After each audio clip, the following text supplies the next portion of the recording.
اعوذ باللہ من الشیطان الرجیم بسم اللہ الرحمن الرحیم الحمد للہ رب العالمین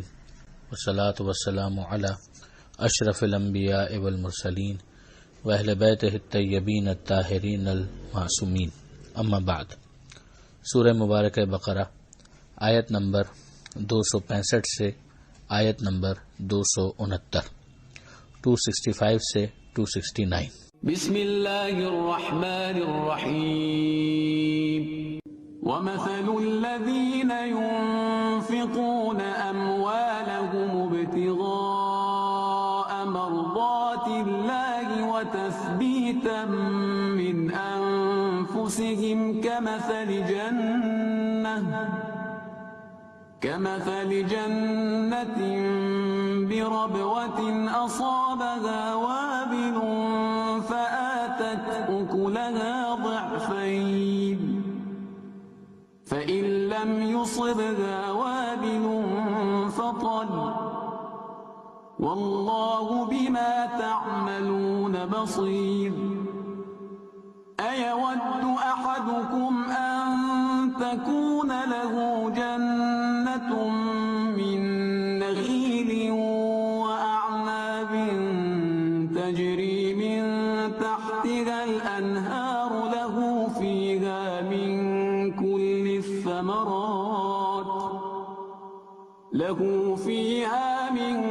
كل الثمرات وأصابه الكبر وله ذرية ضعفاء فأصابها إعصار فيه نار فاحترقت كذلك يبين الله لكم الآيات لعلكم تتفكرون۔ يا أيها الذين آمنوا أنفقوا من طيبات ما كسبتم ومما أخرجنا لكم من الأرض ولا تيمموا الخبيث منه تنفقون ولستم بآخذيه إلا أن تغمضوا فيه واعلموا أن الله غني حميد۔ الشيطان يعدكم الفقر ويأمركم بالفحشاء والله يعدكم مغفرة منه وفضلا والله واسع عليم۔ يؤتي الحكمة من يشاء ومن يؤت الحكمة فقد أوتي خيرا كثيرا وما يذكر إلا أولو الألباب۔ اس صفحے پر پروردگار عالم نے انفاق ہی کی بحث کو آگے بڑھایا۔ انفاق کے حوالے سے یعنی خدا کی راہ میں خرچ کرنے کے حوالے سے ان لوگوں کا ذکر پہلے ہو چکا کہ جو ریاکاری کے ذریعے احسان جتا کر یا اذیت پہنچا کر اپنے اس انفاق کو ضائع کر دیتے ہیں۔ اب یہاں پر ان لوگوں کا ذکر ہے کہ جو اپنے انفاق کو مثبت انداز سے پیش کرتے ہیں۔ ان کا مقصد ہوتا ہے ابتغاء مرضات اللہ، کہ وہ اللہ کی رضا اور اس کی خوشنودی کے لیے اس کام کو انجام دیتے ہیں، اور دوسرا ان کا پرپز یہ ہوتا ہے کہ وہ اپنے نفس کے اندر ایک استحکام پیدا کریں، ایک سخاوت کا جذبہ جو موجود ہے تو اسے مزید مستحکم کریں، اور اگر نہیں موجود ہے تو اسے آہستہ آہستہ ڈیولپ کریں۔ یہ ایک اخلاقی خصوصیت ایک انسان کی بن جاتی ہے کہ جہاں پھر پہنچنے کے بعد انسان اس سخاوت میں یا اس صدقے کو دینے میں یا خدا کی راہ میں خرچ کرنے پر اپنے دل میں تنگی محسوس نہیں کرتا، انریسٹ فیل نہیں کرتا۔ تو ظاہر ہے کہ یہ آہستہ آہستہ ہی ڈیولپ ہوتا ہے۔ تو پروردگار عالم ان کی تعریف کرتے ہوئے یہ ارشاد فرماتا ہے کہ ان کے انفاق کی مثال اس باغ کی سی ہے کہ جو اونچائی کے اوپر ہو۔ اب ظاہر ہے جب وہ باغ اونچائی پر ہے تو سیلاب بھی اسے نقصان نہیں پہنچائے گا، اور وہاں پر اگر موسلادھار بارش ہو تو وہاں پر جو فصل ہے، جو پھل ہیں، وہ بھی دگنے آ جائیں۔ یعنی ان کی وہ کوشش کہ وہاں پر اگر انہوں نے کوئی کھیتی کی، وہاں پر کوئی بیج بویا، وہ سیلاب سے بھی محفوظ رہا، اور وہاں پر جب بارش ہوئی تو اس بارش نے نتیجہ دیا کہ وہ جذب ہوئی بارش، اور اس کے نتیجے میں زمین سے فصل اگی اور دگنا پھل اس میں سے آیا۔ پھر پروردگار فرماتا ہے کہ اگر موسلا دھار بارش نہ بھی ہو، فتل، اگر ہلکی پھوار بھی پڑے تو وہ بھی نتیجہ خیز ہو، اور اس کے نتیجے میں بھی زمین سے فصل اگنا شروع ہو جائے، اور اللہ جو تم اعمال انجام دیتے ہو ان کو دیکھ رہا ہے۔ یہ پہلی مثال تھی۔ اب دوسری مثال آتی ہے جس کے اندر ایک اور انداز سے سمجھایا جا رہا ہے کہ ایک انسان کبھی بھی جب کاشت کرتا ہے، فصل اگاتا ہے، باغ بناتا ہے، اس میں محنت کرتا ہے، وہ کھجور کا پھل لگاتا ہے، اس کے اندر درخت اگاتا ہے، انگور اس کے اندر لگاتا ہے، اور ایسا ایک باغ اس نے تیار کیا کہ جس کے یہاں پانی کی بھی فراوانی ہے، نہریں بہہ رہی ہیں، اور ہر طرح کا پھل اس کے اندر موجود ہے۔ اب ان تمام تر چیزوں کا پرپس کیا ہے؟ ایک انسان جوانی کے اندر اپنی محنت کرتا ہے تاکہ جب برا وقت آئے، بڑھاپا ہو، تو اس بڑھاپے کے اندر اس کو یہ سارا سرمایہ جو اس نے جمع کیا ہے وہ اسے فائدہ دے۔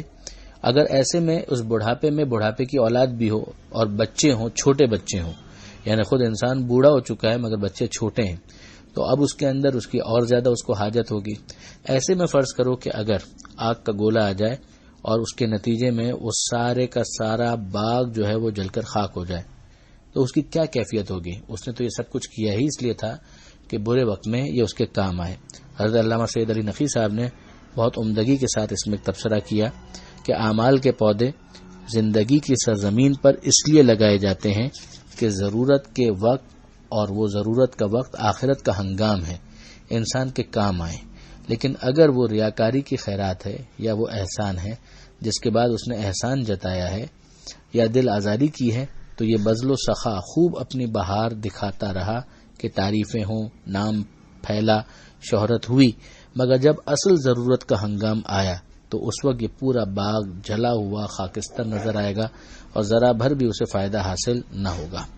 یہ بالکل اس کے ساتھ اس کو ریلیٹ کیا گیا۔ وہ دو مثالیں ہو گئیں کہ جس کے ذریعے سے انفاق کو سمجھایا گیا۔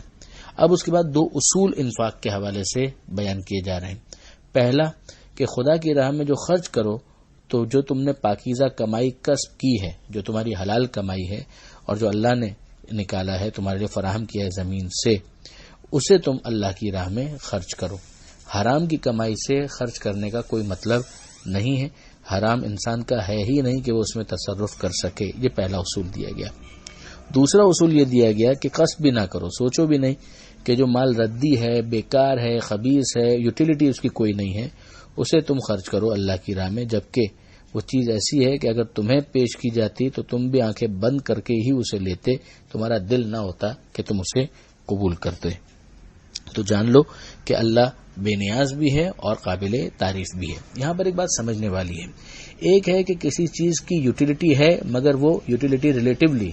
کم ہے، اور ایک ہے کہ اس کی یوٹیلیٹی ہی بالکل نہیں ہے۔ مثلا بالکل مضر ایکسپائری ڈیٹ کا اگر کوئی دوا ہے، اگر وہ غریبوں کے اندر تقسیم کر رہا ہے تو اس کا تو کیا فائدہ ہونا ہے؟ یا مثال کے طور پر کھانا ہے جو بالکل سڑا ہوا ہے، تو ایک انسان اگر بہت بھوکا ہے تو ظاہر ہے کہ وہ اس موقع پر تو شاید آنکھیں بند کر کے وہ بھی لے لے گا، لیکن یہ ہے کہ اگر دیکھا جائے تو اس کی یوٹیلیٹی کیا ہے۔ تو اس کے نتیجے میں پروردگار عالم نے بہت سخت جملہ یہاں پر استعمال کیا ہے کہ اللہ غنی ہے اور حمید ہے، یعنی یہ تم دے اس کو رہے تھے، مگر اگر تمہارا مقصد خدا تھا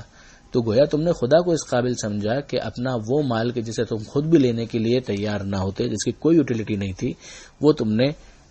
پروردگار عالم کو پہنچایا۔ تو یہ پروردگار عالم کو انتہائی حقیر سمجھنا ہوا، معاذ اللہ۔ یہ بعض روایتوں کے اندر آیا ہے کہ پیغمبر اکرم صلی اللہ علیہ وآلہ وسلم کے پاس کچھ افراد انتہائی خراب کھجوریں جو ہوتی تھیں وہ حاضر کر دیتے تھے۔ اب ظاہر پیغمبر اکرم صدقہ تو اول قبول نہیں کرتے تھے، وہ تو ہدیہ قبول کرتے تھے، لیکن صدقے کو وہ تقسیم کیا کرتے تھے، تو یہ اس کی مذمت میں یہ چیز بظاہر محسوس ہوتی ہے۔ اب اس کے بعد دو وعدے ہیں کہ جو شیطان کے ہیں اور دو وعدے ہیں جو پروردگار کے ہیں، ان کا ذکر آیا کہ شیطان تمہیں ڈراتا ہے، یعنی تمہیں خوف دلاتا ہے، وعدہ کرتا ہے، تمہیں خوف دلاتا ہے کہ فقر کا تمہیں سامنا کرنا پڑے گا، کہ اگر تم نے خدا کی راہ میں خرچ کر دیا تو تمہارے پاس کیا بچے گا، اور تمہیں برائیوں پر، بدکاریوں پر، فحشا کے اوپر آمادہ کرتا ہے، جبکہ اس کے مقابلے میں اللہ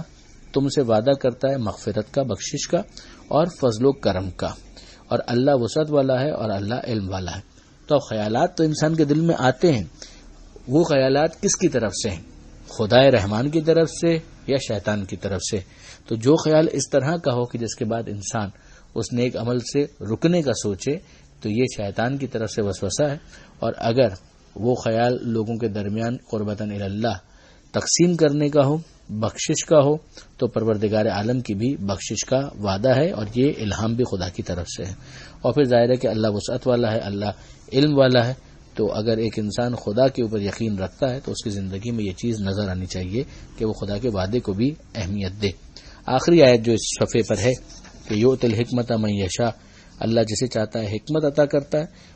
اور جس کو ایک حکمت عطا کر دی گئی اسے خیر کثیر عطا کر دیا گیا، سمجھ،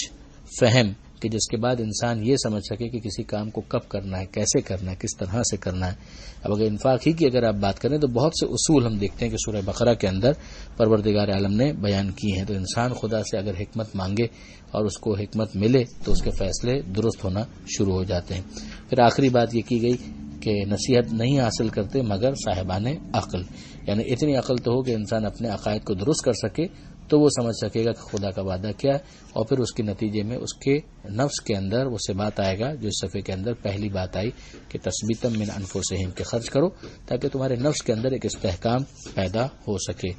پروردگار عالم سے دعا ہے قرآن مجید سمجھنے اور اس پر عمل کرنے کی توفیق عطا فرما، اور وارث قرآن امام زمانہ کے ظہور میں تعجیل فرما۔ وآخر دعوانا ان الحمد للہ رب العالمین۔